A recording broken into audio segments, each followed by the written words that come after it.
సామెతల గ్రంథం 31వ అధ్యాయం 10వ వచనం. గుణవతి అయిన భార్య దొరుకుట అరుదు, అట్టిది ముఖ్యం కంటే అమూల్యమైనది. చాలేమో ఎక్కువ చదవదు.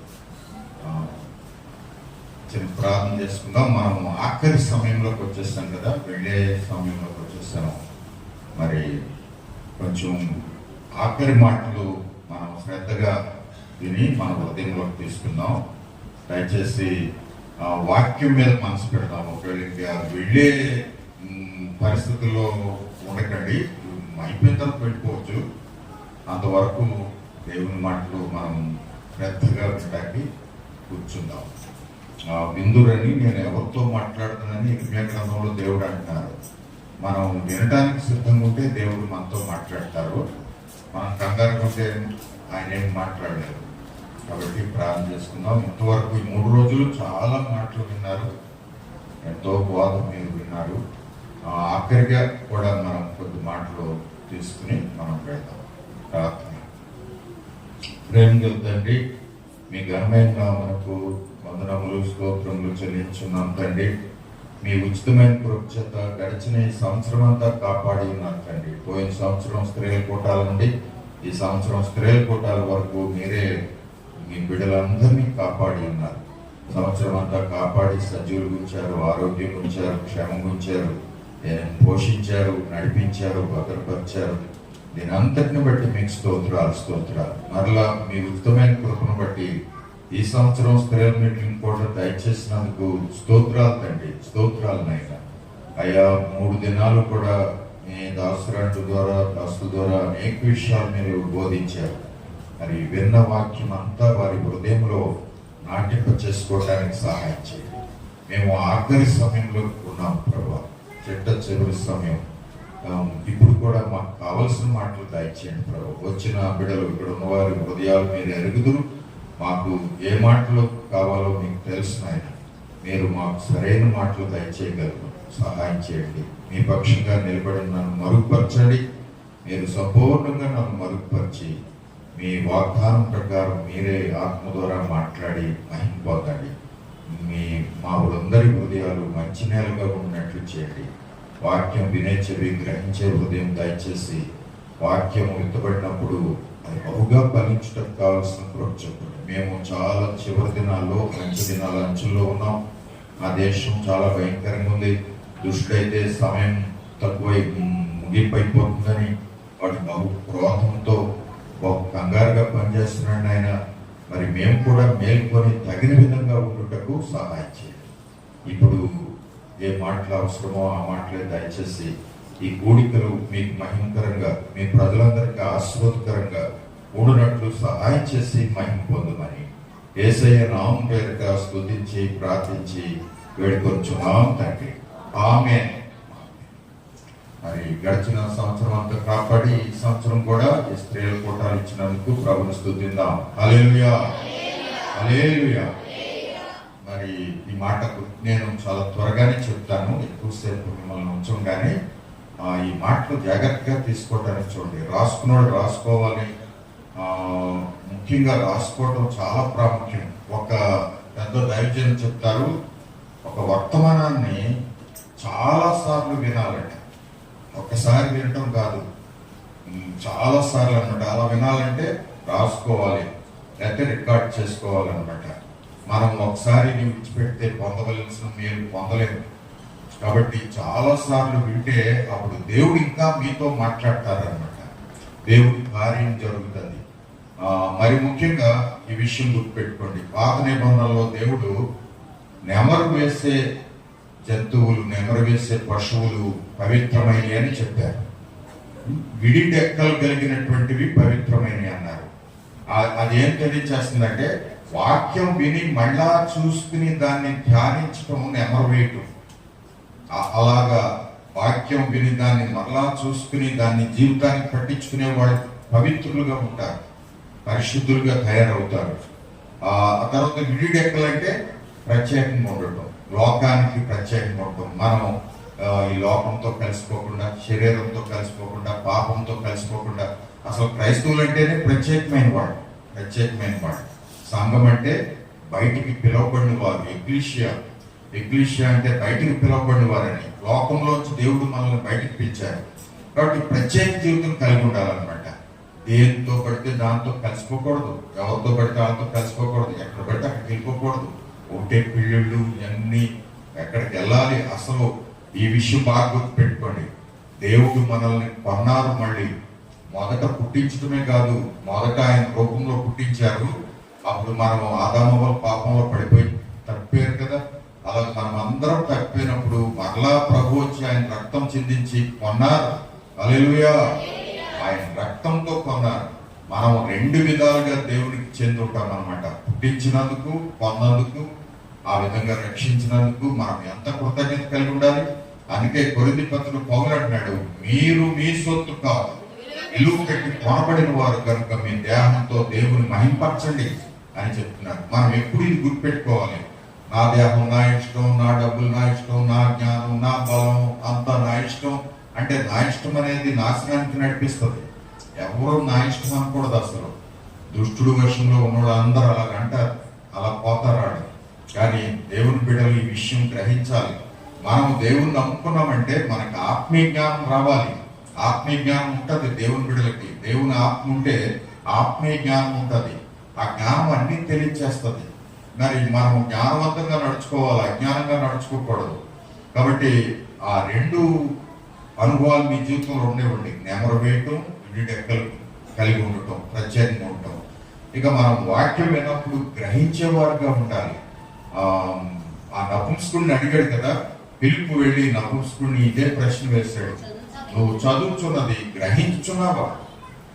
చదువుతున్నది గ్రహించున్నావా అని అంటే అతను అన్నాడు, ఎవడన్నా నాకు త్రోవ చూపకపోతే నాకేం అర్థం అవుతుంది అన్నాడు. కానీ పాపం అతను అర్థం కాకపోయినా చదివేస్తున్నాడు. అలాగా అదొక మొండి భక్తి అనమాట. కొందరు అలాగే చేస్తారు, ఏం అర్థం కాకపోయినా చాలా గట్టిగా చేసేస్తారు భక్తి. నపుంసకుడు కూడా అలాగే బైబిల్ చదువుకుంటూ వెళ్ళిపోతున్నాడు, ఏం అర్థం అవ్వకపోయినా. అప్పుడు ఫిలిప్ వచ్చి సరిగ్గా అడిగాడు, నువ్వు చదువుతున్నది గ్రహించున్నావా అంటే నాకు త్రోవ చూపాలంటే నాకు అర్థం చేయాలి, ఎవరైనా నాకు అర్థం అవటం లేదు అన్నాడు.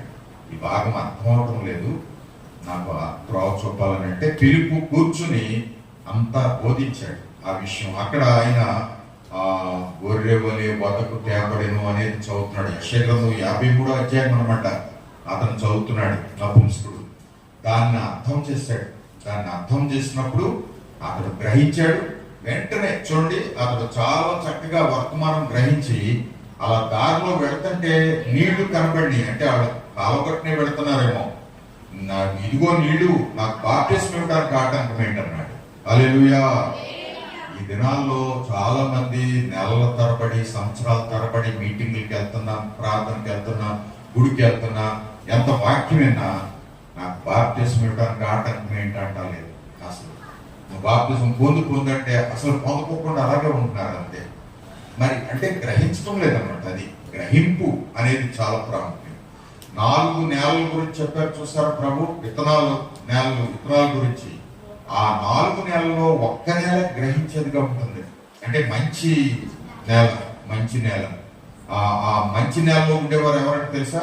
యోగ్యమైన మంచి మనసుతో వాక్యం విని దాన్ని అర్థం చేసుకొని దాన్ని అవలంబించి ఓపికతో దాన్ని పాటించి ఫలిస్తారు. అలాగా వాక్యం ప్రకారం జీవించే వాళ్ళు పాటిస్తారనమాట.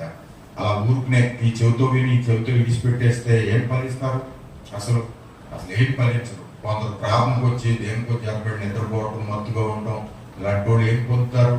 కాబట్టి ఈ విషయం బాగా గుర్తుపెట్టుకోండి. మనము భక్తిలో చాలా హార్డ్ వర్క్ చేస్తున్నట్టు ఉండాలి. భక్తిలో హార్డ్ వర్క్ ఉండాలి.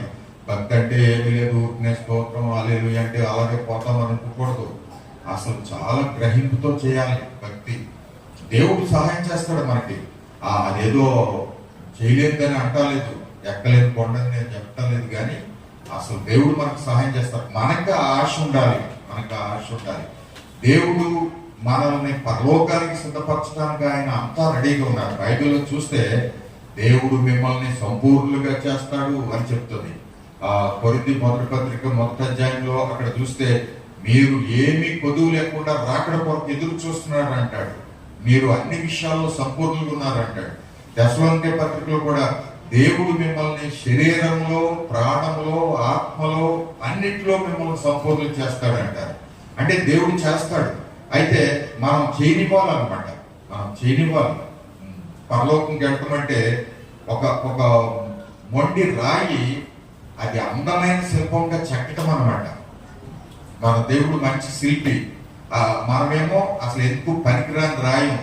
దీనికి ఒక రూపం ఉండదు, రేఖం ఉండదు, అది వంకర టెంకర్లో అది అసలు పనికిరాని రాయి అనమాట. ఇటువంటి రాయిని ఒక మంచి అందమైన శిల్పంగా దేవుడు తయారు చేస్తాడు, చెప్తాడు. అయితే ఆ రాయి కదలకుండా మెలకుండా ఉండాలి. మరి శుద్ధి దెబ్బలన్నీ తినాలి. చెక్కటం ఎక్కడ చెప్తాడో, ఎక్కడ పల్లం పెడతాడో, ఎక్కడ ఎత్తు పెడతాడో, ఆ కోణాలు పెడతాడో అదంతా భరించాలన్నమాట. అంటే భరించడం అంటే మరి మనకి ప్రమాదంగా ఉంటుందని చెప్పడం లేదు, అంటే విధేయత చూపాలి. అది దేవునికి విధేయత చూపాలి. అలా దేవుడు మనల్ని పరలోకానికి పనికొచ్చే శిల్పంగా తయారు చేస్తాడు. హల్లెలూయా. అయితే విధేయత చూపిన వారు. అలా కాకుండా నువ్వు ఇలా చెప్పేస్తే నేను అన్ని చేయను, పదాజ్ఞలు ఎవరు గైకుంటారు, మా వాక్యం ఎవరు గైకుంటారు, ఆత్మాన ప్రార్థనలు అంటే ఎవరు వస్తారు, బుధవారం ఎవరు వస్తారు, శనివారం ఎవరు వస్తారు, ఆదివారం కూడా ఎవరు వస్తారు, ఆదివారం మాకు పెళ్లిళ్ళు పెడతారు, దినాలు పెడతారు, మేము అడ్డుపోవాలి, ఆడ పిలుస్తారు, ఏడ పిలుస్తారు అని అంటే మనం ఎలా తయారవుతాం? దేవుడు ఎలా తయారు చేస్తాడు అటువంటి వాడిని పరలోకానికి పనికొచ్చేటట్టు? కాబట్టి విధేయత చూపే వారిని దేవుడు తయారు చేస్తాడు. అయితే ఈ మాటలను గుర్తుపెట్టుకోండి. నేను చాలా త్వరగా ఒక అంశం చెప్పేసి త్వరగా ముగించేస్తాను.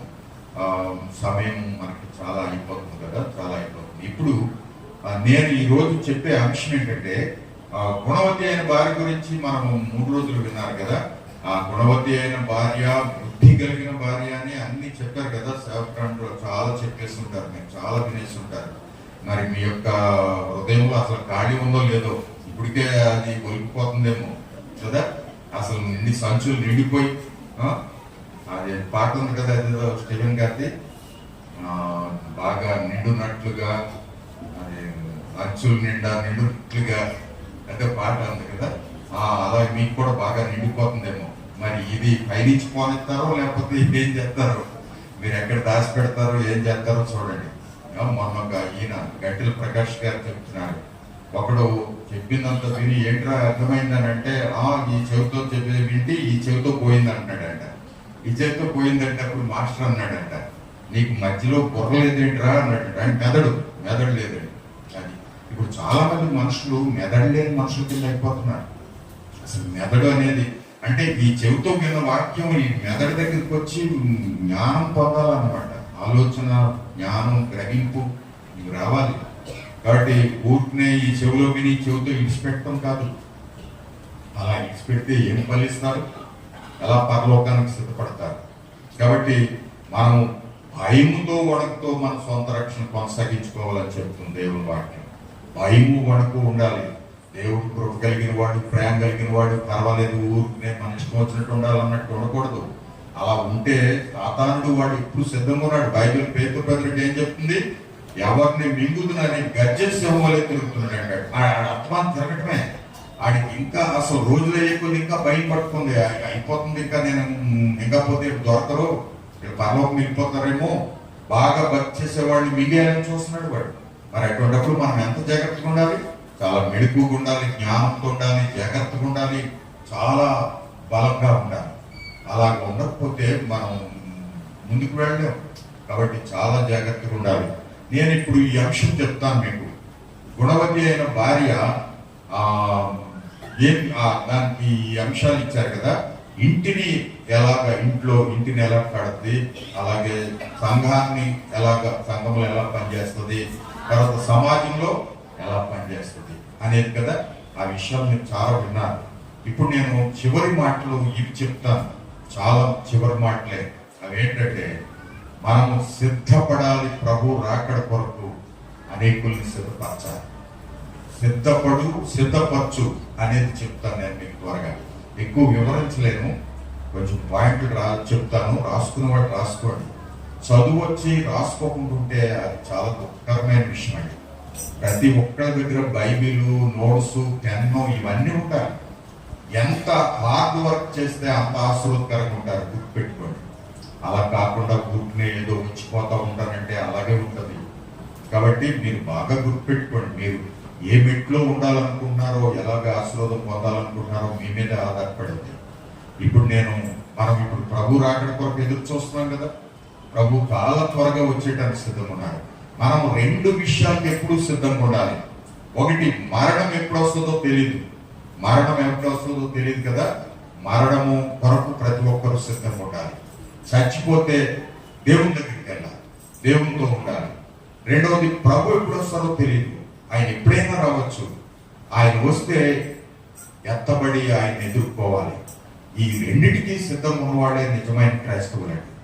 ఈ రెండిటికి సిద్ధం కాని వాళ్ళు అన్యులు కంటే ఏమున్నట్టు అంటే, అన్యులు ఒకటే, వీడు ఒకటే. అన్యులు సిద్ధపడరు.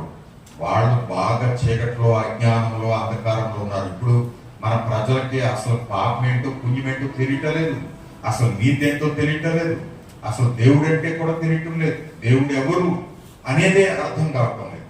కాబట్టి ప్రియులారా, అసలు మనిషికి జ్ఞానం అంటూ ఉంటే దేవుణ్ణి తెలుసుకోవాలి ముందు. అసలు ఎవరు దేవుడు, ఎవరు సృష్టికర్త, ఎవరు నిజమైన దేవుడు అనేది తెలుసుకోవడమే చాలా పెద్ద అద్భుతమైన విషయం. ఒక వ్యక్తికి దేవుడు తెలియాలి, తర్వాత అతనికి పరలోకం తెలియాలి, నరకం తెలియాలి. పరలోకానికి ఎలా సిద్ధపడాలి, అలాగే పాప క్షమాపణ ఎలాగొస్తుంది ఈ విషయం తెలియాలి. పాప క్షమాపణ ఎలాగొస్తుంది, ఎవరో ఎల్లయ్య పుల్లయ్య చెప్పేస్తే, ఎల్లయ్య పుల్లయ్య రాసేస్తే, అవన్నీ నువ్వు చేసేస్తే ఏమవుతుంది రేపు పొద్దున్నా. అది చాలా ప్రమాదం. ఏది పడితే అది నమ్మేయటం, ఎవరు చెప్తే అది నమ్మేయటం, ఎక్కడ పడితే అక్కడికి వెళ్ళిపోవటం, అలా చేసేయటం, అది ఏం భక్తి? చాలా అజ్ఞానం భక్తి.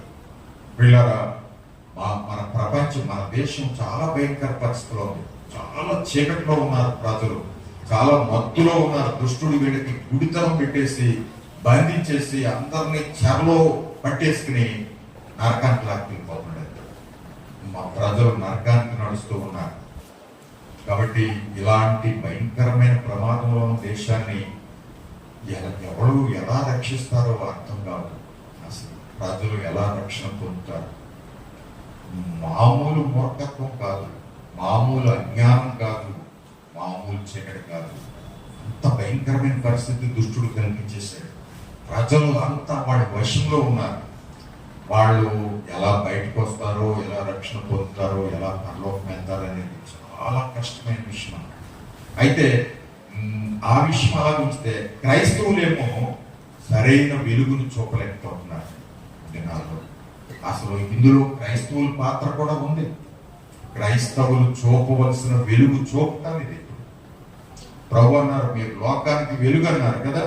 ఎస్ ప్రభు ఏమన్నారు మత్తయి సువార్తలో? మీరు లోకానికి వెలుగు, మీరు లోకానికి ఉప్పు. అంటే వెలుగు అంటే పరలోకానికి వెళ్ళే మార్గం చూపించాలన్నమాట. అంటే దేవుడిని చూపించాలి, పాప క్షమాపణ గురించి చూపించాలి, రక్షణ గురించి చూపించాలి, పరలోకం చూపించాలి, నరకం చూపించాలి. ఒక క్రైస్తవుని జీవితం చూస్తే ఇవన్నీ అర్థం అవ్వాలండి. అది అసలు అలా అర్థం కాకపోతే అనేక మంది చాలా నష్టపోతారు. కొంతమంది క్రైస్తవులు చాలా మంది చిన్నపిల్లల కింద ఉంటారు. వాళ్ళు ఎప్పుడు పాలు తాగటమే వాళ్ళు. అసలు కొంతమంది క్రైస్తవులు అయితే అసలు పుట్టినోళ్ళు కూడా ఉంటారు. అలాంటి వాళ్ళు ఇతరులకు ఏం తెలియజేస్తారు? చాలా మంది నటనలో ఉన్నారు అనిపిస్తూ ఉంటుంది కొందరిని చూస్తే. నువ్వు జీవించున్న పేరు మాత్రం ఉంది కానీ అని చెప్తుంది. ఇలాంటి వాళ్ళు ఇతరులకు ఏం చూపిస్తారు? అసలు మన దేశంలో ఇంత చీకటి విస్తరించేస్తుందంటే ఒక కారణం ఏంటో తెలుసా? సాతానుడు వాడు బాగా కలిగిస్తున్నాడు, అయితే క్రైస్తవులు కూడా వెలుగు చూపిస్తలేదు. ఈ విషయం బాగా గుర్తుపెట్టుకోవాలి.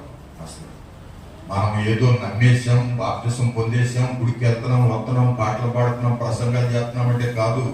అసలు నువ్వు దేవుణ్ణి తెలియచేయాలి. మన చుట్టూ ప్రజలు ఇంత అజ్ఞానంలో నశించిపోతున్నారంటే దానికి ఎవరు కారణం? దానికి సాతానే కారణం కాదు. సాతాను ఇష్టం వచ్చినట్లు పనిచేయడానికి చోటిస్తున్నాం అన్నమాట.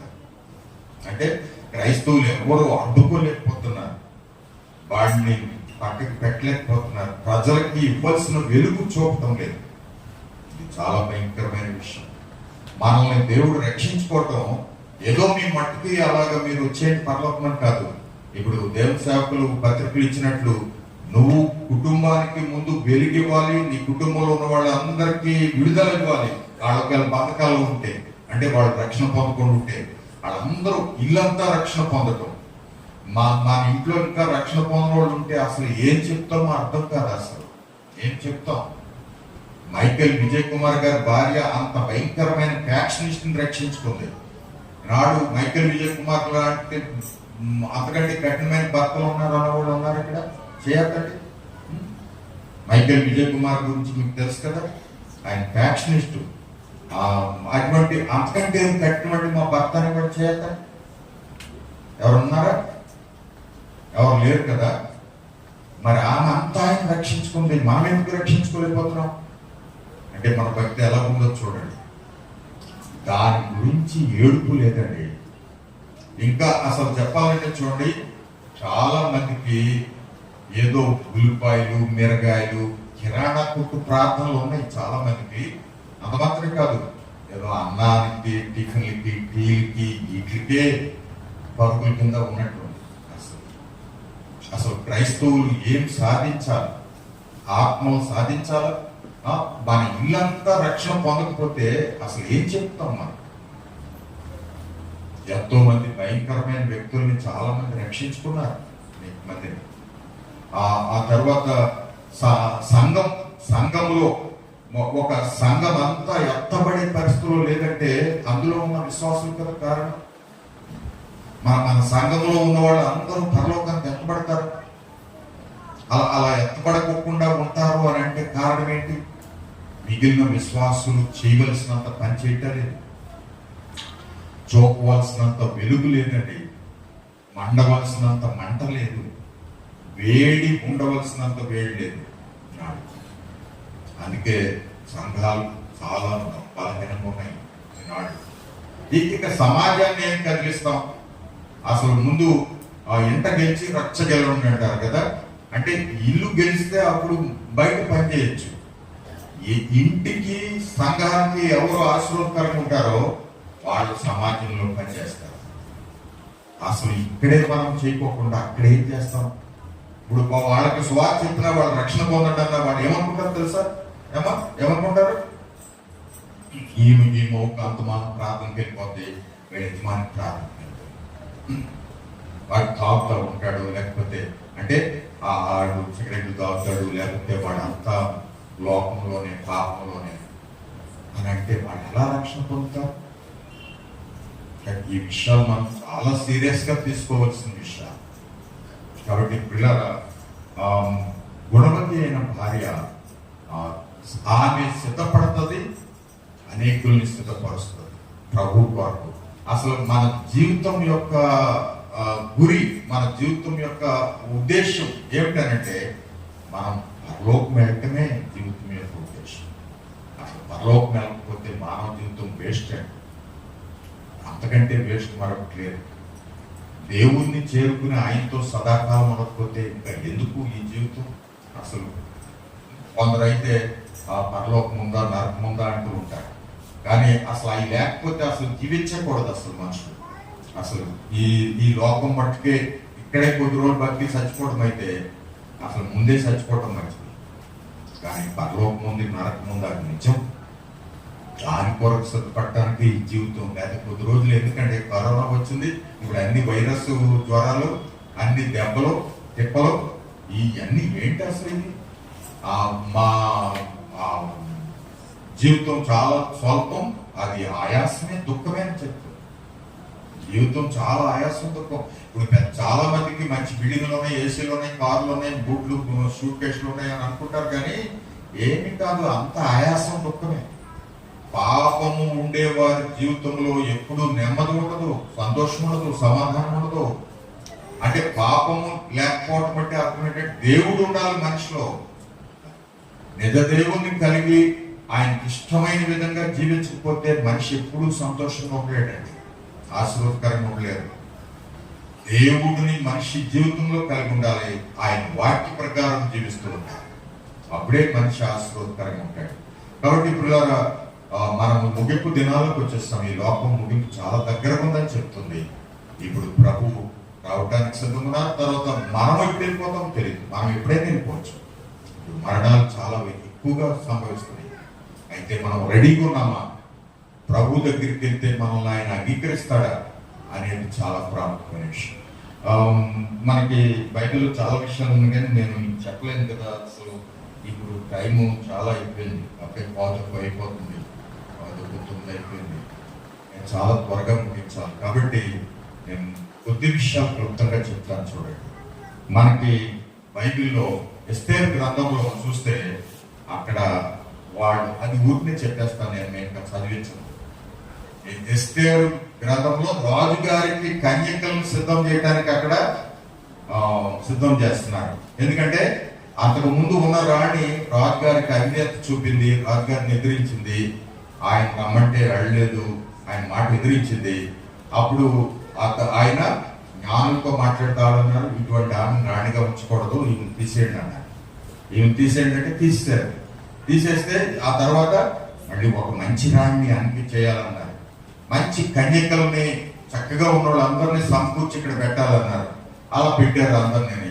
అప్పుడు వాళ్ళు 6 సంవత్సరాలు ఒక రకమైన సెంట్లు, 6 నెలలు ఇంకొక రకమైన సుగంధ ద్రవ్యాలు, ఇవన్నిటితో స్నానాలు చేస్తూ ఇంకా అనేకమైన పదార్థాలు ఇవ్వబడి అంట. వాటిలన్నిటితో ఒక రాజు కొరకు వాళ్ళు సిద్ధపరచబడుతున్నారు. అందరూ వింటున్నారా? చూడండి, త్వరగా ముగిస్తాను, ఈ మాటలు బాగా గుర్తు పెట్టుకోండి, జాగ్రత్త. 3 రోజులు మీరు ఎక్కడి నుంచో చాలా దూరం నుంచి వచ్చారు, ఇక్కడ విన్నారు. విన్నదంతా మీ జీవితంలో పనిచేయాలి, లేకపోతే మనకి ఇంకా లెక్క ఎక్కువ అవుతుంది. మనం పొందిన వెలుగుకోవాలి, మనకు తీర్పు ఉండదని చెప్తున్నాడు బైబిల్. అంతమానం బైబిల్ చదువుతున్నాం అని అంటే, బైబిల్ చదివితే నీ జీవితంలో ఏం జరుగుతుంది? ఈ మాట గుర్తుపెట్టుకోండి. చాలా మంది ఎప్పుడు గురికి వస్తారు, కానీ జీవితం మారలేదు. దేవుని దగ్గరికి వస్తున్నారంటే ఏంటి? దేవుడు సహవాసంగా వస్తున్నారు కదా, ఆయనతో సహవాసం అయితే ఆయన మారాలి కదా. క్రీస్తు రూపం రాకపోతే ఏంటి? ఈనాడు నేను అన్ని కోటాలకు వెళ్తానంటే సరిపోదు, అసలు నీలో క్రీస్తు రూపం వస్తుందా? ఆ నేను సవాల్ చేస్తే వాళ్ళ వీళ్ళు అవుతారంటారు కదా. ఆయనతో సవాల్ చేస్తే ఆయనలే కావాలి కదా. ఆయనలే కాకుండా ఇంకా శరీరం పనిచేయటం, పాపం పనిచేయటం, అబద్ధాలు, మోసాలు, అన్యాయం, అక్రమం, వేషధారణ, నటన, ఇదంతా ఏంటి? అసలు చాలా మంది మనము బయట వాళ్ళు నశించిపోతున్నారు అనుకుంటున్నాం. ఈ రోజు నేను పత్రికేయడానికి గొల్లపూడి వెళ్ళాను ఉదయం. అసలు చాలా ఆలస్యం అయిపోయింది. అసలు విజయవాడ బస్ స్టాండ్ ఆ దగ్గర నుంచి అసలు ఇక నడవటానికి ఉండలేదు. అసలు రోడ్డంతా ఎంత ఫుల్గా. నేను అనుకున్నాను ఇంత రష్లోకి ఎందుకు వచ్చాను అనుకున్నాను, కానీ అసలు దేవుడు నన్ను చూపించడానికి తీసుకెళ్లారేమో. ప్రజలు ఎలాగున్నారు, ఇసుకైతే రాలన్నటువంటి జనం అలాగా అక్కడ భక్తి చేస్తున్నారు తెలుసా. ఇప్పుడు చూడండి, మనవాడు చాలా మంది మధ్యాహ్నం వెళ్ళిపోయారు. వాళ్ళకి చాలా త్వరగా వాళ్ళు 40 రోజులు దీక్షలు చేస్తారు తెలుసా. అసలు అసలు క్రైస్తవుల కంటే ఇతరులు ఎక్కువ భక్తి చేస్తున్నారు చెప్పాలి. కానీ మేము వెళ్ళిపోతాం పరలోకం అంటాం, కానీ నిజమే. ఈ యేసు ప్రభు ద్వారా తప్ప ఎవ్వరు మోక్షానికి వెళ్ళరు ఏ విధంగానూ. దానికి మనకి దేవుని వాక్యం చెప్తుంది. అపోస్తలుల గారి 4వ అధ్యాయంలో, ఆకాశం క్రింద ఇవ్వబడిన నామములో ఏ నామమున రక్షణ లేదు, ఈ నామమునే మనం రక్షణ పొందాలి అని ప్రభు కూడా అన్నారు. నా ద్వారా తప్ప ఎవరు తండ్రి దగ్గరికి రాడు. అసలు నీతి, పరిశుద్ధత, సత్యము, యథార్థత అంటే యేసు ప్రభువేనండి. యేసు ప్రభులో తప్ప ఇవి ఇంకెవరిలో చూడలేము మేము. కానీ ప్రజలకి ఇప్పుడు ఎలా ఉంది తెలుసా? ప్రజలకి అబద్ధాలు కావాలి, మోసం కావాలి, అపవిత్రత కావాలి, పాపాలు కావాలి, దొంగ భక్తి, ఇలాంటి భక్తి కావాలి అని కోరుకుంటున్నారు అన్నమాట. అలాంటి భక్తి చెప్తే చేస్తారు ఇప్పుడు ప్రజలు. అది వాళ్ళు అంటే వాళ్ళే మోసగించుకుంటున్నారు. ఎవరు కొమ్మలు ఆడే కొట్టుకుంటున్నారు, ఎవరు పొయ్యిలు ఆడే తవ్వుకుంటున్నారు. అయితే క్రైస్తవులు చాలా జాగ్రత్తగా ఉండాలి. నువ్వు అసలైన మార్గంలోకి వచ్చావు, పరలోకం తీసుకెళ్ళి ఆయన దగ్గరికి వచ్చావు, కానీ నువ్వు యథార్థం పట్టుకుంటున్నావా? ఈ మాట మీరు బాగా గుర్తుపెట్టుకోండి మీ హృదయంలో. పరలోకానికి వెళ్ళడానికి మనము యోగ్యం ఉండకపోతే మన భక్తి వేస్ట్. అందుకే కొరింథీ పత్రికలో చెప్తారు, ఈ జీవితకాలం మట్టుకే మనం క్రీస్తునందు నిరీక్షించితే మనుషులందరికంటే దౌర్భాగ్యులు అని చెప్పారు. ఇక్కడ ఏదో రోగాలు, జ్వరాలు, తాపొట్లు, కాళ్ళు నొప్పులు, పళ్ళు కనబడకపోవడం కాదు. అసలు లోకం అది మన గురి, అది మన ఉద్దేశం. నీవు పరలోకం చేరాలి. మరణం వచ్చినా ప్రభు వచ్చినా నువ్వు ధైర్యంగా ఎదుర్కోవాలి. అదే బైబిల్ చెప్తుంది. అది అసలైనటువంటి భక్తి. మరి ఆ విధంగా మనం కట్టుకుంటున్నామా? ఆ విధంగా కట్టుకుంటున్నామా లేదా? చాలా మంది కొందరు నేను అనుమానం బైబిల్ చదువుతున్నా అంటారు. బైబిల్ చదివితే నీ జీవితం మారిపోవాలి కదా. బైబిల్ చదివితే నీ జీవితం మారిపోవాలి.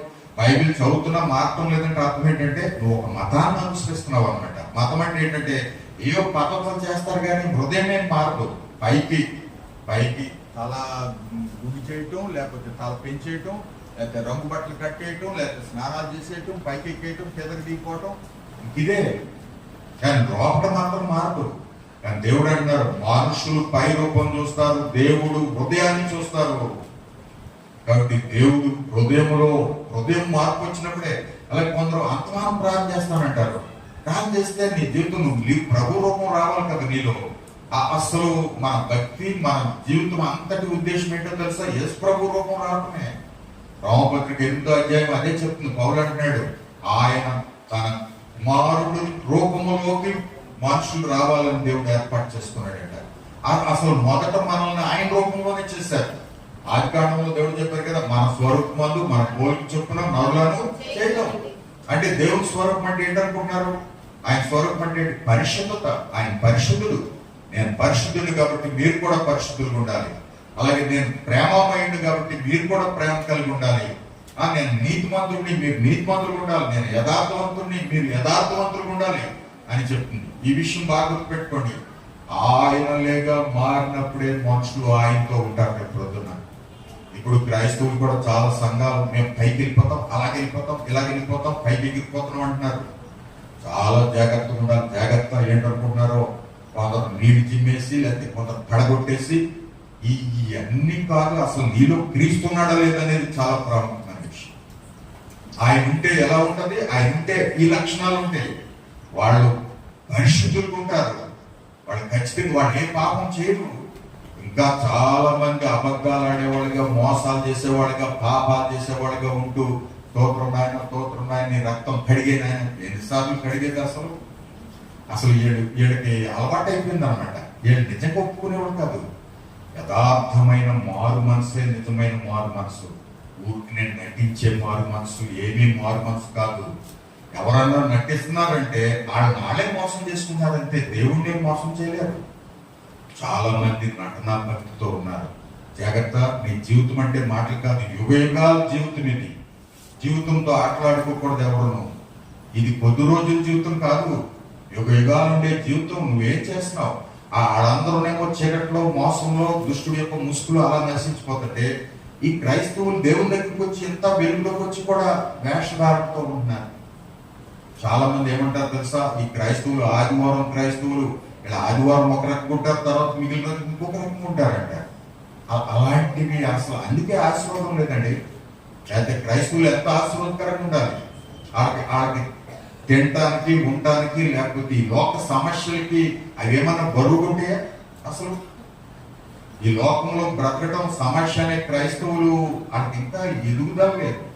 అసలు ఇంకా చిన్నపిల్లలే ఉన్నారు అనమాట. పాలు తాగే పిల్లలు. ఇప్పుడు యేసుప్రభు పెండు కుమారుడిగా వచ్చేస్తున్నాడంట. ఆయన పెండు కుమారుడికి వస్తే పాలు తాగే పిల్లలను చేసుకుంటారు. పెళ్లి ఏమో పాలు తాగే పిల్లలు, పళ్ళు తెరవని పిల్లలు, ఊరిని పాలపాకలన్నీ నోట్లో పెట్టుకున్నవాడిని. ఇక ఆయన పెద్ద సింహాసనం వేసుకుని పక్కనే పిల్లలందరూ ఉయ్యాల తొట్లు పెట్టుకుని పెళ్లి చేసుకుంటాడు. జాగ్రత్త. బాగా గుర్తుపెట్టుకోండి. మనకు కొంచెం నవ్వు వస్తుంది కానీ మనం చాలా సీరియస్గా ఉండాలి. ఎందుకంటే యుగయుగాల జీవితం ఇది. 2 రోజులు 3 రోజులు కాదు, 100 రోజులు కూడా కాదు, 100 సంవత్సరాలు కాదు. యుగయుగాల జీవితం. యుగయుగాల జీవితం ఎలా భక్తి కట్టుకుంటున్నాం మనం. చాలా మంది ఏదో ఆశీర్వాదాలు అయ్యి ఇయ్యి వస్తాయి, బిల్డింగ్ కట్టేసాం, ఇంకా బిల్డింగ్ వేసేస్తాం, ఫైన్ వేసేస్తాం. ఏంటి వేసేది? అసలు ఆ గగనం పట్టణం కూడా సరైన మారు మనసు అనుకోకుండా ఆకాశంతో ఎక్కిపోతుందంట. ఆ ప్రభు అన్నారు, మీరు అసలు సరిగ్గా మారు మనసు పొందలేదు కాబట్టి మీరు పైకి ఎక్కిపోతున్నాం అనుకున్నారు, కానీ పాతాళానికి దిగిపోతారంట. ఈ రాత్రి మనం వెళ్లే ముందు చాలా సీరియస్ గా ఈ వర్తమానం తీసుకుందాం. చాలా సీరియస్ గా. నీలో ప్రభు ఉంటేనే నువ్వు ప్రభుతో ఉంటావు పరలోకంలో. ఆయన ఉంటే ఆయన లక్షణాలు ఉంటాయి నీ దగ్గర, ఆయన ఉంటే ఆయన లక్షణాలు ఉంటాయి అంతే. నేను క్రైస్తవులు ఎవరన్నా ఈ కొంచెం అయ్యి తప్పులు చేసేసి మళ్ళీ కడిగేసుకుందాం అని అంటే అలాంటి వ్యక్తి కాదండి అసలు. అది నిజమైన వ్యక్తి కాదు. మరి వాటికి గ్రహింపు లేదు ఏంటో. కాబట్టి మనం ఎవరో మనం మోసగించుకోకూడదు. దేవుడు విక్రింపబడు, మనుషుడు ఏం విత్తాడో ఆ పంటే కోస్తాడు. అసలు దేవుడు నువ్వు నాకు సంపూర్ణంగా అప్పగించుకో అని చెప్తున్నా. అసలు విశ్వాసం ద్వారానే కదా రక్షణ. విశ్వాసం అంటే అర్థం ఏంటి? విశ్వాసం అంటే ఇంగ్లీష్ లో ఫెయిత్ అంటారు కదా. ఫెయిత్, FAITH, ఫెయిత్ అంటారు విశ్వాసాన్ని. దానికి అర్థం ఏంటి చెప్తారు తెలుసా? పర్సేక్. F అంటే పర్సేక్ అంటే విడిచిపెట్టడం. పర్సేక్ ఆల్, ఏ అంటే ఆల్, తర్వాత ఐకి ఐ, తర్వాత ఐ టేక్ హిమ్ అంటే అర్థం నేను అన్ని విడిచి ఆయన్ని తీసుకున్నాను. హల్లెలూయా. విశ్వాసం అంటే అదనమాట అర్థం. అంటే నాదంతా విడిచిపెట్టేసి, అసలు దానం ఉందో బలం ఉందో జ్ఞానం ఉందో అవన్నీ విడిచిపెట్టి అసలు యేసును తీసుకున్నాను నేను. యేసును తీసుకోవటం అంటే విశ్వాసం అంటే. విశ్వాసం అంటే ఆయనకి అప్పగించేసుకుని ఆయన ముందు నడుస్తుంటే వెనకాల నడవటం, ఆయన అడుగుల్లో నడవటం, ఆయన మాటల ప్రకారం నడవటం, ఆయన మీద ఆధారపడటం, ఆయనకు అప్పగించుకోవడం. అలా అప్పగించుకున్నాం. వాచ్మెన్ నీ గారు ఆయన రాసిన పుస్తకంలో కూర్చో, క్రైస్తవ జీవితం మొదట కూర్చోవడంతో ప్రారంభం అవుతాను. అంటే నువ్వు యేసు మీద కూర్చోవటం, యేసు మీద ఆనుకోవటం, యేసుకు అప్పగించేసుకోవటం, ఆయన బండి అనమాట. ఇంకా నువ్వు డ్రైవర్ కాదు, నువ్వేం కాదు, నువ్వు ఊరినే అలాగే ఏం మాట్లాడే పని కాదు. అసలు కూర్చోవడం అంటే ఆనుకోవటం అనమాట. అలా ఉందా? కొంతమంది అలా కాదు, పేరు మాత్రం పెట్టుకుంటారంటే ఇంకా నడిపించడం అంతా వాళ్ళ ఇష్టం వచ్చినట్టు. పరలోకానికి వెళ్ళటం అంటే ఆయన తయారు చేయాలి, కానీ మనం ఏం తయారు చేసుకోలేము. జాగ్రత్త. సంపూర్ణ విధేయత చూడు. నేను ఇప్పుడు ఈ మాట చెప్తాను చూడండి. ఎస్తేరు గ్రంథంలో వాళ్ళు సిద్ధపడుతున్నారు కదా, అప్పుడు అక్కడ అంత మంచి సుగంధ ద్రవ్యాలతో స్నానం చేసేస్తే అసలు సెంటుగా ఎంత వాసన వస్తుంది చూడండి. ఇప్పుడు కొందరు ఏదైనా ఇప్పుడు మంచి సెంట్లు ఉంటాయి కదా, ఆ మంచి సెంట్ రాసుకుంటే ఆ రాసుకుని వెళ్ళిన తర్వాత ఇల్లంతా వాసన వస్తూ ఉంటుంది కదా కదా. ఈ సెంట్ రాసుకున్నారు, మంచి సెంటు. కాబట్టి బయట సెంట్లే కాదు, దేవుడి సెంట్లు ఉండాలి. జాగ్రత్త. దేవుడి బిడ్డలకి ఆ సెంట్లు లేకపోతే ఈ సెంట్లు పనికిరావు. కాబట్టి అయితే వాళ్ళు చేసిన స్నానాలకు కూడా ఎంత అవసరం వస్తారో చూడండి. అంత అవసరం వస్తారు. మంచిగా సిద్ధపడి ఆ రాజుకి అంత సిద్ధపడితే మరి ఈ రాజుకి ఎంత సిద్ధపడాలి? ఈ రాజుకి మురుగుడ్లో కాస్త బురద కాస్త పేడ రాసుకుని వెళ్ళిపోవచ్చా? వెళ్ళిపోయి కృపా నాయన, కృపా మినిస్ట్రీస్, గ్రేస్ మినిస్ట్రీస్, ఇక అన్ని గ్రేస్ మినిస్ట్రీసే.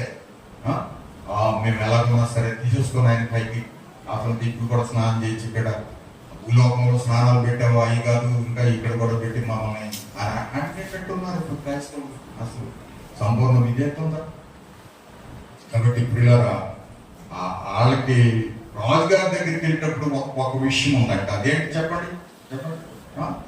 రాజుగారికి వెళ్ళేటప్పుడు ఈ కన్యకలు వాళ్ళు ఎటువంటి బట్టలు ఏమంటే అటువంటి బట్టలు ఇస్తారటండి. ఆ రంగు, ఆ బట్టలు, ఆ గొడవ అదంతా. అలాగే ఏ చెప్పులు అంటే ఆ చెప్పులు, ఏ వస్తువులు అంటే ఆ వస్తువులు, ఏ పడుతుంది అంతా కోరుకోవచ్చట అక్కడ. అంతా వాళ్ళ ఇష్టం వచ్చిన కోరుకుని అవన్నీ చక్కగా ధరించేసుకుని అప్పుడు అలా వెళ్ళిపోవచ్చు. సెంట్ కూడా బాగా పెట్టేసుకుని అంతా వెళ్ళిపోవచ్చు అనమాట. అలా వాళ్ళందరూ అలాగా వాళ్ళ ఇష్టం వచ్చిన కోరుకుని అవన్నీ పెట్టేసుకుని వెళ్ళిపోయారు. కానీ రాజుగారు ఎవరిని కోరుకోలేదు. వాళ్ళని చూస్తే ఆయనకి ఇష్టం అవ్వలేదు అసలు. చూడండి, మరి సంవత్సరం స్నానాలు, మరి ఇవన్నీ కోరుకుని కట్టుకున్న బట్టలు, చెప్పులు, అన్ని కలజోళ్ళు అన్నీ ఉన్నాయి. కానీ ఆయన ఎవరిని కోరుకోలేదు. కానీ అప్పుడు ఎస్తేరు ఏం చేసింది? ఎస్తేరు వంద వచ్చేటప్పటికి ఆమె అన్నది, అయ్యా నేను సొంతంగా ఏం కోరుతున్నాడు, ఏగే ఈ మీద నాయకుడికి ఉన్నాడు కదా, సిద్ధపరిచేవాడు ఆయన. అతన్ని నువ్వేమిస్తే కట్టుకుని వెళ్ళిపోతానయ్యా, నువ్వే బట్టలు ఇస్తా బట్టలు, ఏ చెట్లు ఇస్తా చెప్పి అవి వేసుకుని వెళ్ళిపోతాను. అవి వేసుకుంది. ఇంకంటే తన సొంత ఇష్టం చంపేసుకుందండి. ఆ హేగే ఇష్టానికి అప్పగించుకుంది. హల్లెలూయా. అప్పగించుకుంటే ఆయన అసలు ఏగే మొదటి చూడటంతోనే అసలు ఈమంటే ప్రేమ పుట్టేసింది, దయ పుట్టేసింది. ఈమె ఒక ప్రత్యేకమైన వ్యక్తిత్వం అన్నమాట. బాగా గుర్తుపెట్టుకుని అందరూ వింటున్నారా? నేను చాలా ముగించేయాలి కదా త్వరగా, కొంచెం దయచేసి వినండి, నేను ముగించేస్తాను. మీకు అంతా చెప్పలేను. కానీ ఎవరైతే అలాగ సొంత ఇష్టం దేవునికి అప్పగిస్తారో వాళ్ళు సిద్ధపరచబడతారు. సొంత ఇష్టం ఎవరి జీవితంలో జరుగుతుంటుందో వాళ్ళకి అసాధ్యమైపోతుంది. దేవునికి 100% నా ఇష్టం కాదు నాయన, నీ ఇష్టమే, నువ్వేం చేస్తావో అది అంతా నీ ఇష్టమే. ఎస్తేర్ అలాగా అప్పగించుకుందండి. అప్పుడు ఏగే ఇంకా సంతోషమైపోయింది. అబ్బా, ఈ పిల్ల మొదటి నుంచే ప్రత్యేకమైన పిల్ల. ఈనాడు కూడా అసలు క్రైస్తవుల్ని పరలోకం వెళ్ళేవాళ్ళని చూస్తే ఇతరులు ఎంత ఆశ్చర్యపోవాలండి, ఎంత సంతోషించాలి. అసలు ఎంత స్మూత్, ఎంత స్మార్ట్, ఎంత దీనులుగా ఉంటారు, ఎంత తగ్గింపు కలిగి ఉంటారు, ఎంత మంచిగా ఉంటారు, ఎంత ప్రేమ, ఎంత మంచి. అసలు వాళ్ళ దగ్గర సమస్య కనపడద్దా? అసలు ఈనాడు క్రైస్తవులు ఎలా ఉన్నారో చూడండి. అసలు మనకి అసలు పెళ్లి వయసు వచ్చిందా, పెళ్లి కొడుకు దగ్గరికి వెళ్ళే పరిస్థితి ఉందా? అసలు చాలా మనం బాగా జాగ్రత్తగా పరీక్షించుకోవాలి. ఆ విధంగా ఆయన ఇచ్చినాయని పట్టుకుని వెళ్ళిందండి. వెళ్ళేటప్పటికి రాజుగారు చూస్తే ఆమె దయ పుట్టేసిందంట. అంతే, ఆమెను చూడటంతోనే దయ పుట్టేసిందంట. హల్లెలూయా. అంటే చూడండి, ఈమెకి పై సౌందర్యమే కాదు, లోపల సౌందర్యం కూడా ఉంది. అసలు గుణవతి అయిన స్త్రీలు అంతరంగ సౌందర్యం కలిగి ఉంటారు. పౌలు ఆ విషయాలు పత్రికలో ఎక్కువ చెప్పారు. బయట సౌందర్యం కాదు, లోపల సౌందర్యం, అంతరంగ సౌందర్యం ఉండాలి అని. కాబట్టి అలా వెళ్ళటంతోనే ఆయన ఆమెను కోరుకున్నాడండి. ఆ నెత్తి మీద కిరీటం పెట్టేశాడు, ఆమెను రాణిగా చేశాడు. హల్లెలూయా. ఈ రాత్రి ఈ విషయమే గుర్తుపెట్టుకోండి. దేవుని చిత్తానికి సంపూర్ణంగా అప్పగించుకునే వాళ్ళు పరలోక రాజ్యంలో ఉంటారు. మత్తయి సువార్త 7:21 ఏముందంటే, ప్రభువా ప్రభువా నన్ను పిలిచి ప్రతివాడు పరలోకంలో చేయాలి, నా తండ్రి చిత్త ప్రకారం చేయబడే చేయడం, నా తండ్రి చిత్త ప్రకారం చేయవాడు చేయదు. కాబట్టి ఆయన చిత్తం చేస్తున్నామా? ఆయన చిత్తం ఏంటో తెలుసా? అందరూ వినండి, చూడండి. దేవుని వాక్యంలో ఏం చేయమన్నారో దేవుడు, అది దేవుని చిత్తం. ఏం చేయొద్దన్నారో అది దేవుని చిత్తం. అసలు పాపం అంటే ఈ రెండేనండి. చేయమని చేయకపోవడం పాపం, ఆజ్ఞాక్రమే పాపం. రెండోది చేయొద్దని చేయటం పాపం. చేయొద్దని చేస్తే చాలా దుర్మార్గం ఉంటాం. ఈ రెండు పాపాలు మనుషులకు ఉంటాయి అన్నమాట. చాలా మంది చేయమని చేయరు, చేయొద్దని చేస్తూ ఉంటారు. పౌలు అదే చెప్పాడు కదా. పౌలు రోమపత్రికలో, కొరింథీ పత్రికలో, అయ్యో ఈ మరణమునకు లోనకు శరీరం నుంచి నన్ను ఎవరు తప్పిస్తాడంటాడు. నేను మంచి చేయాలనుకున్నాను, చేయలేకపోతున్నాను. చెడ్డ చేయకూడదు అనుకున్నాను, చెడ్డే చేస్తున్నాను. దీని నుంచి ఎవరు తప్పిస్తారు? ఇప్పుడు లోకంలో మనుషులందరి యొక్క కండిషన్ అదేనండి. వాళ్ళ యొక్క భయంకరమైన జబ్బు అదే, మనిషి జబ్బు అనమాట. అసలు మనిషికి ఎటువంటి జబ్బు ఉందంటే, మంచి చేయడు, చెడ్డ చేసేస్తాడు. ఇలాంటి పరిస్థితి. ఇలా చేస్తే పాపే. ఎలా ఉంటాడు దేవుడితో? కాబట్టి పిల్లరా, ఇది మార్చడానికి ప్రభు వచ్చారు. ఎప్పుడైతే పరిశుద్ధాత్ముడు వస్తాడో మనలోకి, అప్పుడు ఆయన చేయమని చేయిస్తాడు, చేయొద్దని మార్పిస్తాడు. హల్లెలూయా. పరిశుద్ధాత్ముడు అంటే ఏం చేస్తారనుకుంటారు?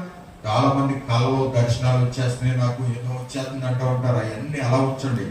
అసలు ఆజ్ఞలు గైకొంటున్నారా పరిశుద్ధాత్ముడు? వాళ్ళు ఆజ్ఞలు గైకొనేటట్టు చేస్తాడు పరిశుద్ధాత్ముడు. అలాగే పాపం చేయకుండా చేస్తాడు, చెడు చేయకుండా చేస్తాడు. అప్పుడు మనుషులు పరిశుద్ధంగా ఉంటారు. కాబట్టి ఎస్తేర్ ఎలాగా ఎన్నికైంది? ఏమా తన చిత్తాన్ని ఏగేకి అప్పగించుకుంది, రాజుకి అప్పగించుకుంది. అలాగే ఈనాడు పరిశుద్ధాత్ముడికి ఎవరు అప్పగించుకుంటారో వాళ్ళ జీవితాన్ని, పరిశుద్ధాత్ముడు వాళ్ళని ప్రభు కొరకు సిద్ధపరుస్తాడు. అయితే ఆ చిత్తం, నేను ఊరిని మాటలు చెప్పేస్తాను చూడండి, ఏమి వివరించను కానీ దేవుని చిత్తం ఏమని బైబిల్ చెప్తుంది తెలుసా? మారు మనసు పొందటం దేవుని చిత్తం. 2వ పేతురు పత్రిక 3:9 ఈ చివరి దినాల్లో, ముగింపుకు వచ్చినటువంటి దినాల్లో దేవుడు ఇది చూస్తున్నారట. కొందరు ఆలస్యమని ఎంచుకున్నట్లు ఆయన తన వాగ్దానం గురించి ఆలస్యం చేయవాడు కాడు, కానీ ఎవడు నశింపవాలని ఇచ్చేపగా అందరూ మారు మనసు పొందవాలని కోర్చు మీ ఎడల దీర్ఘశాంతం గలవాడై ఉన్నాడని చెప్తుంది బైబిల్. చూసారు? కాబట్టి మారు మనసు పొందాలని కోరుచున్నాడు దేవుడు. అందరూ మారు మనసు పొందాలి అంటే ఆయన కోరుచున్నాడని మీకు ఎక్కడ కనబడినా అది దేవుడు చెప్తున్నమాట. ఆయన ఇష్టపడుచున్నాడు, ఆయన అంగీకరించాలని చూస్తున్నాడు అని అంటే అది దేవుని చిత్తం. కాబట్టి మారు మనసు పొందడం దేవుని చిత్తం. అలాగే తిమోతి పత్రికలో అందరూ రక్షణ పొందాలని కోరుచున్నాడు అని, ప్రతి ఒక్కరూ రక్షణ పొందాలి. అయితే మనుషులు రక్షణ పొందట్లేదు. వాళ్ళందరూ ఏమంటున్నారంటే బయట, అసలు ఆయన మా దేశమే కదా, ఆయనేంటి, ఆయనకి మాకేంటి, మా దేశం కదా, ఆయన ఎక్కడో. మనుషులు ఎలా సాతాను ఎలా మాట్లాడుతున్నాడు, అసలు దుష్టుడు నరకానికి తీసుకెళ్ళడానికి భలే మాట్లాడుతున్నాడు అండి మనుషుల్ని. చాలా భయంకరం, చాలా జాగ్రత్త. కాబట్టి పిల్లరా, మరి ఈ మారు మనసు పొందటం, రక్షణ పొందటం దేవుని చిత్తం. ఇది దేవుని దృష్టిలో జీవార్థమైన మారు మనసు అంట. ఆయన నిజంగా అప్పించుకునే వారికి దేవుడు జీవార్థమైన మారు మనసు ఇస్తాడు. కొర్నేలి కుటుంబానికి ఇచ్చాడు దేవుడు, వాళ్ళందరూ బాప్తిసం పొందేశారు. ఆ తర్వాత రెండోది ఏమిటో తెలుసా దేవుని చిత్తం?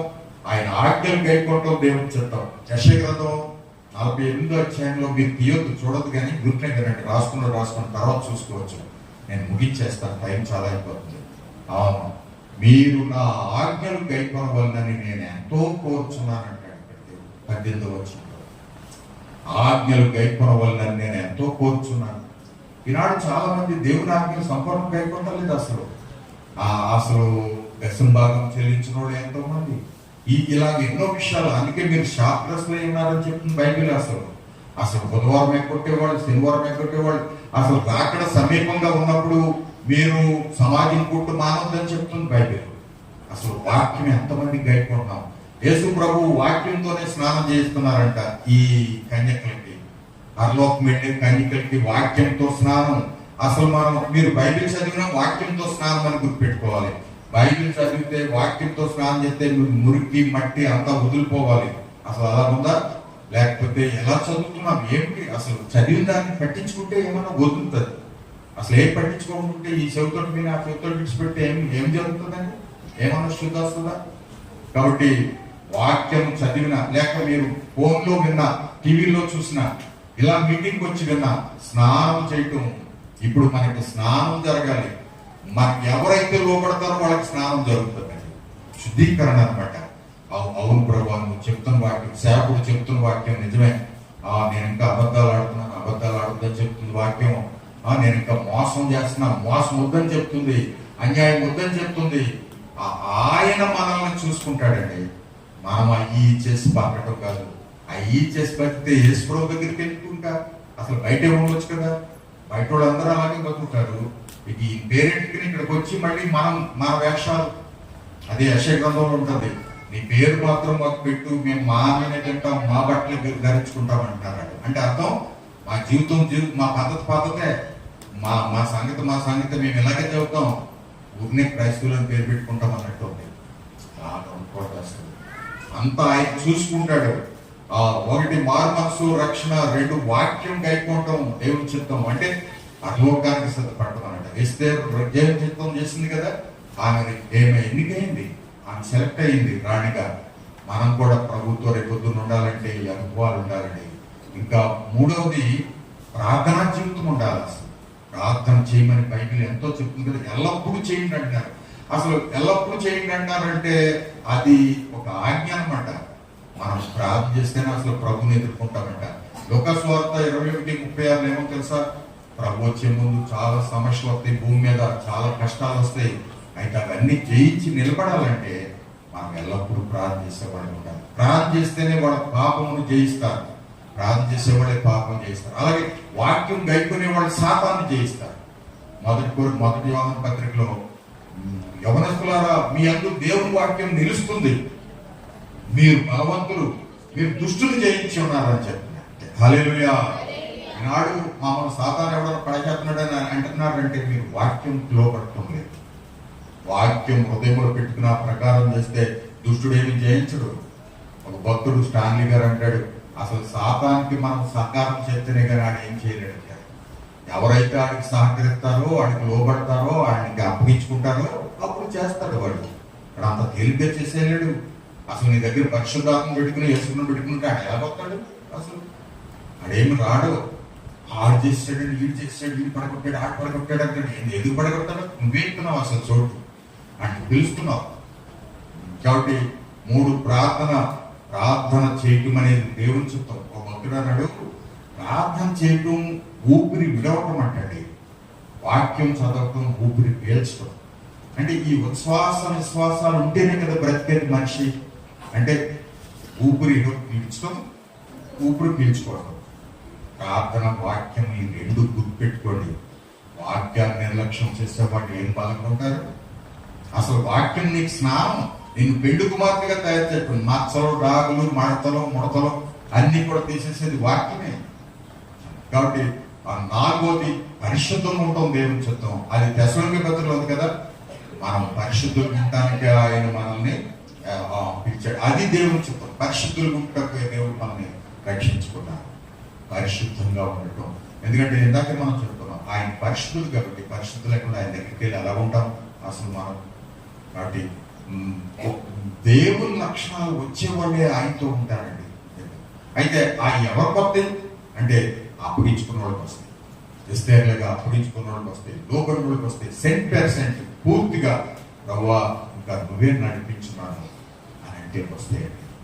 ఆ విధంగా ఉన్నామా మనం హృదయాలను రక్షించుకున్నాం. ఇంకొకటి ఏమిటో తెలుసా? అసలు వీళ్ళు ఆత్మలు సంపాదించేవారుగా ఉంటారండి, సాక్షులుగా ఉంటారు. ప్రభు అపొస్తలుల గారి గ్రంథంలో మీరు యెరూషలేములో, యోదయలో, సమరయలో, భూదిగంతాల వరకు నాకు సాక్షులు ఉండండి. అందుకు కనిపెట్టండి, పరిశుద్ధాత్మ పొందుతారు, అప్పుడు ఆత్మ మిమ్మల్ని బలపరుస్తాడు, మీరు మంచి సాక్షులుగా ఉంటారు అన్నారు. ప్రతి క్రైస్తవుడు ఇలా ఉండాలండి. అసలు ఈ 4 మెట్లలో సాక్షులుగా ఉండాలి. యెరూషలేము అంటే నీ ఇల్లు అనమాట. నీ జీవితం ద్వారా ఇల్లంతా రక్షణ పొందాలి. పండిట్ కరణ్ ప్రకాష్ రాజస్థాన్ లో ఉండే బ్రాహ్మణుడు భయంకరమైన వ్యక్తి. ఆయన ఎన్ని బంధకాలో చెప్పలేము. సాధారణ బాగా కట్టేశాడు. అలాంటి ఆయన్ని హోప్ క్రిస్టియన్ రక్షించేసింది. అంటే పెళ్లి చేసుకున్నాడు క్రిస్టియన్ని అతను. ఆమె జీవితంతో ఆ ప్రవర్తన ఇలా వాక్యం లేకుండా కూడా రాబట్టొచ్చంట భర్తల్ని. సరే, కాబట్టి ఆత్మలు సంపాదించే వాళ్ళు పరలోకంలో ఉంటారండి. అది బైబిల్ మనకు చెప్తుంది. సువార్త ప్రకటించే వారి పేర్లు జీవగ్రంథంలో ఉంటాయంట. ఫిలిప్పీ పత్రికలో చెప్తున్నాడు కదా, ఆ సహోదరులు సువార్తలు సహాయం చేశారు, వాళ్ళ పేర్లు పరలోకంలో ఉన్నాయి, జీవగ్రంథంలో ఉన్నాయి అంటున్నాడు. కాబట్టి రక్షణ పొందిన ప్రతి ఒక్కరు ఇతరుల కొరకు పనిచేస్తారు. నేను చాలా మంది ఎలా భర్తను రక్షించుకున్న వాళ్ళు ఎవరో చూసారా? బైబిల్లో భర్తను రక్షించుకున్న వాళ్ళు ఎవరు? ఏమా భర్తను రక్షించుకున్న వాళ్ళు అబీగయల్ తన భర్తను మరణం తప్పించింది కదా ప్రస్తుతానికి దావీదు నుంచి. అసలు చాలా మంది ఉన్నారు. అయితే ఇంకా అనేక మంది ఇప్పుడు మనం చెప్పుకున్నాం, మైకేల్ విజయ్ కుమార్ గారి భార్య, క్రిస్టియన్, వీళ్ళందరూ భర్తను రక్షించుకున్నారు. అలాగే భార్యను రక్షించుకున్న వాళ్ళు కూడా ఉంటారు కదా, వాళ్ళ భర్తలు భార్యలను రక్షించుకుంటారు. అలాగే పిల్లలను రక్షించుకోవడంలో మోషే తల్లి యోకెబెదు, వీళ్ళు తన తిమోతి తల్లి, వీళ్ళందరూ అనేక మంది. అలాగే జాన్ వెస్లీ తల్లి 18 మంది పిల్లల్ని పెంచారని మీరు వింటున్నారు. అనేక మంది తల్లులు వాళ్ళ పిల్లల్ని రక్షించుకున్నారు. అలాగే వాళ్ళ కుటుంబాలని రక్షించిన వాళ్ళు రాహబు తన కుటుంబం అంతా, ఆమె వాళ్ళ రక్షణ పొందటంతోనే మా ఇల్లంతా రక్షించాలయ్యా మీరని వాళ్ళందరినీ ఇంట్లో కూర్చోబెట్టింది. చూసారా, ఆ ఇల్లంతా రక్షణ పొందేటట్టు చేసింది. సమరయ స్త్రీ ఏం చేసింది? తన గ్రామం అంతా ప్రభు దగ్గరికి నడిపించింది. అంటే అంతవరకు సెట్ గా ఉన్నాను. ఆ గ్రామం అంతా సమరయులు అందరినీ రక్షణ పొందేశారు. అలాగే ఎస్తేర్ ఏం చేసింది? తన జాతిని అంతటినీ రక్షించేసింది. అంటే చూసారా, ఇంటిని రక్షించింది, గ్రామాన్ని రక్షించారు, వాళ్ళు జాతిని యూదుల్ని మరణాన్ని తప్పించారు. ఈ రాత్రి నేను ముగిస్తున్నాను పిల్లరా. మరి ఈ విషయాలు మీ హృదయంలో పెట్టుకుని మనం ఎలా సిద్ధపడుతున్నాం, మనం మంచిగా రక్షణ పొంది మనం సిద్ధంగా ఉంటే మనం పరలోకం పెడితే ఇంకా కొంతమందిని ఖచ్చితంగా తీసుకెళ్తామండి. ఈ మాట గుర్తుపెట్టుకోండి. నరకానికి వెళ్ళినా పరలోకానికి వెళ్ళినా ఎవరు ఒంటరిగా వెళ్ళరంట, ఆడబడికి వెళ్ళరు. కొంతమందిని తీసుకుని వెళ్తారు. నరకానికి వెళ్ళేవాళ్ళు కొంత బ్యాచ్ తీసుకెళ్ళిపోతారు, పరలోకానికి వెళ్ళేవాళ్ళు కొంత బ్యాచ్ తీసుకెళ్ళిపోతారు.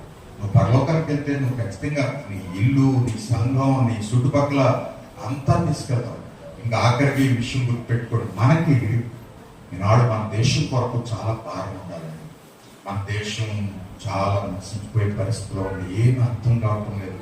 అయితే వాళ్ళ కొరకు ఎంతో ప్రార్థన చేయాలి, వాళ్ళ జీవితాలు మారాలి, హృదయాలు మారాలి, నాయకులు జీవితాలు మారాలి. ఈ దేశం దేశం అవ్వకూడదని మనం ప్రార్థన. ఇప్పుడు ఒక విషయం ఉంది తెలుసా, సుప్రీంకోర్టు 12 రాష్ట్రాలకి మీరు ఎందుకంత కఠినమైన చట్టాలు పెట్టారని అడిగాడు. ఒక 15 రోజులు అయిపోయింది, అప్పుడు ఇంకా 15 రోజులు ఉన్నట్టుంది. ఈ 15 రోజుల్లో ఆ రాష్ట్రాల వాళ్ళు జవాబు ఇస్తారు, మేము ఎందుకు పెట్టాము ఇటువంటి చట్టాలని. ఎందుకంటే ఈ క్రైస్తవులు ఊరిని మార్చేస్తున్నారు, అందుకే ఎక్కడ ప్రార్థన పెట్టుకున్నాడు తీసుకెళ్ళి జైల్లో పెట్టేస్తున్నారు. అవన్నీ లెక్కలు వస్తాయి అనమాట. ఇంతమంది మతం మారితే మేము పట్టుకున్నాము, జైల్లో పెట్టాము, కేసులో పెట్టాము అని అవన్నీ ఇస్తారన్నమాట. అన్ని అబద్ధాలు, ఎవరు మార్చేది లేదు. ఇప్పుడు ఎవరు మారుతున్నారు అసలు? ఇంత కఠిన ఉంటే ఎవరు మారుతారు? అంత దీనికి మనం చాలా భారంగా ప్రార్థన చేయాలి. మీరు ప్రతిరోజు ప్రార్థన చేస్తున్నారు, అసలు ఈ విషయం మీకు అర్థమైందా? సుప్రీంకోర్టుకి వాళ్ళు ఇచ్చే జవాబులకి వాళ్ళు న్యాయమైన తీర్పు తెచ్చాలి. అసలు రాజ్యాంగం మనకు మంచి స్వేచ్ఛ ఉంది, మనం దేవుణ్ణి నమ్ముకోవడానికి స్వేచ్ఛ ఉండాలి, ఆయన్ని సేవించుకోవడానికి స్వేచ్ఛ ఉండాలి, ఆయన్ని ప్రకటించడానికి స్వేచ్ఛ ఉండాలి. ఈ 3 పోతే ఇక వేస్ట్ అండి, మనుషులు నశించిపోతారు. కాబట్టి వీటి కొరకు మనం బాగా ప్రార్థన. ఇప్పటికైనా ఈ 15 రోజులు దయచేసి మీరు భారంగా ప్రార్థించండి, దయచేసి భారంగా ప్రార్థించండి, మర్చిపోకండి. మీరు నుంచున్న కూర్చున్న ప్రభా సుప్రీంకోర్టు మంచి తీర్పు ఇవ్వాలి. ఆ 12 రాష్ట్రాలు తీసేయాలి, ఆ బిల్లులు తీసేయాలి, మత స్వాతంత్ర బిల్లులు తీసేయాలి, ఆ చట్టాలు పోవాలి, మంచి స్వేచ్ఛ రావాలి దేవుణ్ణి నమ్ముకోవడానికి. అలాగే మనం స్వార్థ ప్రకటించడంలో, ఇతరులకు దేవుని తెలియచేయడంలో మనం ఎంతో బాధ్యత కలిగి ఉండాలి. కాబట్టి పిల్లరా, కొన్ని ఆత్మను సంపాదించడానికి చూడండి. మీరు ఈ సంవత్సరంలో కొన్ని ఆత్మను సంపాదించండి. 9 నెలలు అయిపోయింది, ఇంకా 3 నెలలు ఉంది. మరి ఇప్పుడు ఒకళ్ళనన్నా సంపాదించేట్లేదు చూసుకోండి. అసలు మనం ఇతరులను సంపాదించకపోతే అసలు మనం రక్షణ పొందేమో లేదో అనుమానించాలి. అసలు నువ్వు వెలుగుతూ ఉంటే ఇతరులను కూడా వెలిగిస్తావు. అసలు నీ దేహమే ఆరిపోతే ఇంకెవరు వెలిగిస్తావు? కాబట్టి వెలుగుతూ ఉంటే ఖచ్చితంగా వెలుగుతారండి. మన హృదయాన్ని పరీక్షించుకుందాం. ఈ విషయాన్ని గుర్తుపెట్టుకోండి. ప్రభు చేస్తున్నారు, మనం వెళ్ళిపోవడానికి సిద్ధం. ఎప్పుడు చచ్చిపోయినా ప్రభు దగ్గరికి వెళ్ళిపోవాలండి. నువ్వు రెడీగా ఉంటే నీకు ఏం భయం లేదు, అసలు దేనికి భయం లేదు. కాబట్టి ఈ సిద్ధపాటుకి ఒకటే మాట గుర్తుపెట్టుకోండి, ఎస్తేరు వలె మనం అప్పగించుకుందాం. ఏగే కంటే పరిశుద్ధాత్మకి, ప్రభువుకి, వాక్యానికి అప్పగించుకుని విధేయత కలిగి నడుచుకుందాం. ఆ విధంగా మనం మరణానికి రాకడికి సిద్ధపడదాం, ఇంకా అనేకులను సిద్ధపడతాం, ఇతరులను కూడా సిద్ధపరచుతాం.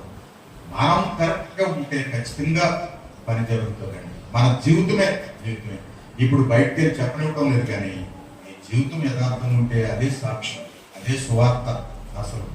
కాబట్టి మన జీవితాన్ని యథార్థం ఉంచుదాం, ప్రభువుకి అప్పగించుకుందాం, మనం రెడీగా ఉందాం, అనేకులు సిద్ధం. అందరూ మోకరించండి, అందరూ మోకరించి. ఇక్కడికి ఎవరైనా రక్షణ పొందిన వారు ఉంటే దయచేసి ఇప్పుడే మీరు అప్పగించుకోండి. దయచేసి మంచి సమయం ఆలస్యం చేయకండి, ఎందుకంటే ఇంక ఉండే కొద్ది అసలు రక్షణ పొందనిచ్చేటట్లేదు. కాబట్టి ఇప్పుడే పొందడానికి మనకు అవకాశం ఉంది. ఇంకా మన ప్రాంతాలకు రక్షణ పొందవలసిన పొందండి. అలాగే పొందిన వాళ్ళు మీ రక్షణ గట్టిగా పట్టుకోండి, గట్టిగా పట్టుకోండి. నేను కొంచెం గట్టి హెచ్చరికలు ఇచ్చాను, కానీ మీరు మనం రక్షణ పొందటం దేవుని ద్వారా సాధ్యమే. గుర్తుపెట్టుకోండి, అదేమి కష్టం కాదు. మనం ఆయనకు అప్పగించుకుంటే ఖచ్చితంగా మనం ప్రభుత్వం ఉంటాం. ఎవరికి వాళ్ళు చిన్ని ప్రార్థన చేసుకోండి. ప్రార్థన ఒకవేళ ఏమైనా లోపాలు ఉంటే ఒప్పుకుని ఇడిచిపెట్టేద్దామండి. లోపాలు ఉంటే ప్రభు క్షమించడానికి సిద్ధంగా ఉన్నాడు, ఆయన ఇంకా క్షమిస్తాడు. మనం ఇక్కడ బ్రతుకున్నాం కాబట్టి చచ్చిపోతే క్షమాపణ ఉండదు, ప్రభు వస్తే క్షమాపణ ఉండదు, కానీ ఆ 2 ఇంకా జరగలేదు కాబట్టి క్షమాపణ ఉందండి.